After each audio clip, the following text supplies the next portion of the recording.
201 years ago this August, an event took place that was described by historian Robert Poole as a political earthquake in the northern powerhouse of the Industrial Revolution.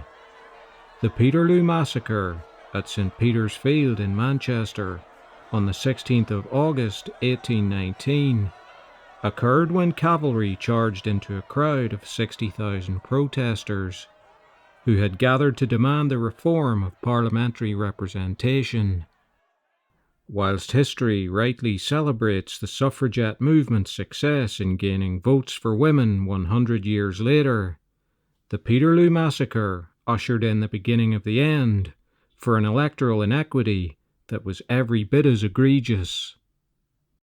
At the end of the Napoleonic Wars, only 11% of the adult male population of the UK had the vote.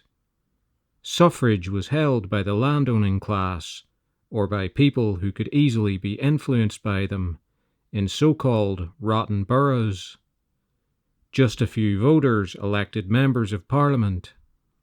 In the now-defunct constituency of Old Sarum in Wiltshire, one voter elected 2 MPs. More than half of the members of Parliament in the House of Commons were elected by less than 100 voters. The urban areas of Manchester had no MPs at all. Unrest began when an economic slump followed the wars, bringing high unemployment, together with harvest failure and the hated Corn Laws, which kept the price of bread artificially high. The situation for industrial workers became desperate. Reformers saw changes to the parliamentary system as the best solution, and in 1817 raised a petition of 750,000 signatures demanding votes for all men.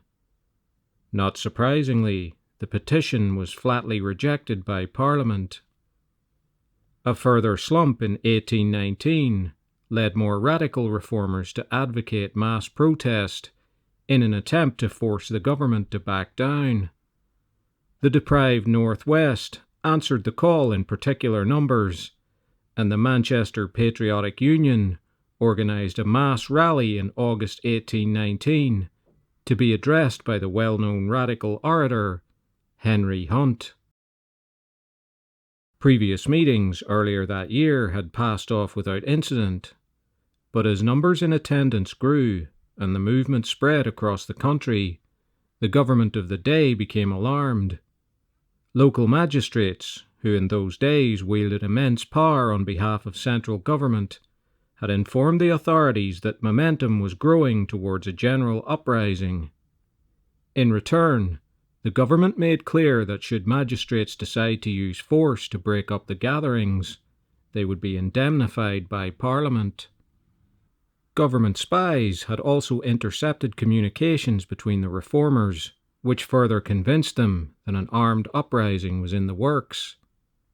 In fact, the Manchester Patriotic Union had no intention of an uprising. By contrast, they intended to make sure that the demonstration was peaceful and well organised.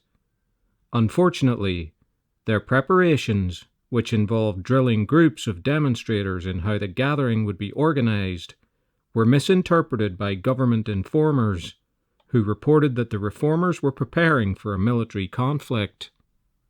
There's lots more to come in this video, but please consider subscribing. Thank you. Monday, August the 16th, 1819, saw glorious summer weather, which almost certainly swelled the crowd that descended on St. Peter's Field.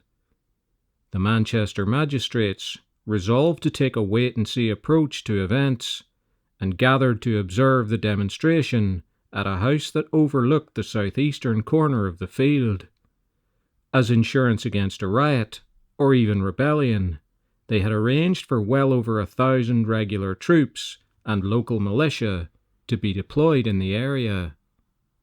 At around noon, after the crowd had gathered, several hundred special constables took to the field, forming a line break in the crowd so that the magistrates could see what was going on. The crowd believed that this line break was to facilitate the arrest of Hunt and the organisers, and attempted to close ranks. At 1 p.m., Hunt arrived to speak. He took to the stage, flanked by other prominent reformers and the protest organisers. Upon seeing the rapturous reception for Hunt, William Hulton, the chairman of the magistrates, immediately issued an arrest warrant for Hunt and several of the other reformers present. On being informed by the constabulary that such an arrest would require military assistance, Hulton immediately dispatched 2 letters by horse, summoning cavalry to the field. As the first detachment to receive a letter, the Manchester and Salford yeomanry galloped to the field, resulting in the first casualty of the day. 2-year-old William Files was killed by a trooper whose horse knocked down his mother, throwing the child from her arms. It has been alleged that this initial cavalry detachment, led by Captain Hugh Hornby Burley, were drunk when they arrived. In any event, their procession through the line break to execute the warrant was chaotic and ill-disciplined. As the horses reared, the cavalrymen began hacking at the crowd with their sabres. Shortly after 1:40 p.m, the yeomanry had arrived at the Speaker's stand, and following on, Deputy Constable Joseph Naden executed the arrest warrant against Hunt and the others. Instead of withdrawing speedily, the Manchester Salford yeomanry then set about destroying the stage and banners, before attempting to pitch into the crowd and destroy any banner they could see. Watching from a distance, Hulton somehow deduced that the yeomanry were themselves being attacked. This coincided with the arrival of the 15th Hussars, commanded by Lieutenant Colonel Guy Lestrange. At 1:50 p.m, Hulton ordered them to disperse the gathering.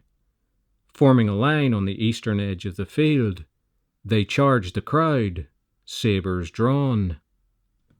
However, the demonstrators found it difficult to disperse, since the main exit was blocked by the 88th Regiment of Foot, with bayonets fixed.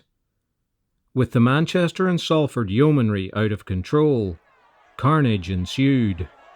By the time the crowd had escaped the field 10 minutes later, 11 people were dead or died later, and more than 600 injured. 4 of the dead were women, and some attendees alleged that women in particular were targeted by the cavalry. Later figures have cast the death toll as high as 18, but the true figure will likely never be known. Major riots followed all around Manchester, which were not quelled until the following day. Public reaction was a mixture of horror and outrage. This was one of the first major events at which national journalists were present, and the news quickly reached major cities, inflaming national opinion. On hearing of the massacre, Percy Bysshe Shelley, the Romantic poet, penned The Mask of Anarchy, which is still quoted by radicals today.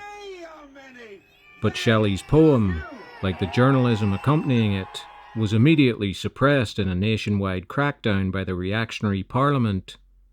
Newspapers and journalists were regularly raided on the merest suspicion that they might be writing an article on the massacre or on reform. Hunt eventually received a 30-month prison sentence for sedition. Other members of the reform movement were also jailed. By 1820, following the passing of the so-called Six Acts, suppressing all organised opposition, every significant reformer was imprisoned. Civil liberties were even more restricted than before the massacre. All unjust tyrannies eventually crumble, but it took until 1832 before the first steps towards true representation came, in the form of the Great Reform Act. Though still unsatisfactory, the genie was out of the bottle. Slow, incremental steps throughout the rest of the 19th century consigned Regency England to the history books, and representative democracy would replace it totally by the end of World War I. The present day is currently defined by protests on many issues, in many countries. Civil liberties and representative democracy seem in the balance, just as they were in 1819. Thankfully, none of these protests have suffered a similar outrage to the Peterloo Massacre. At least, not yet.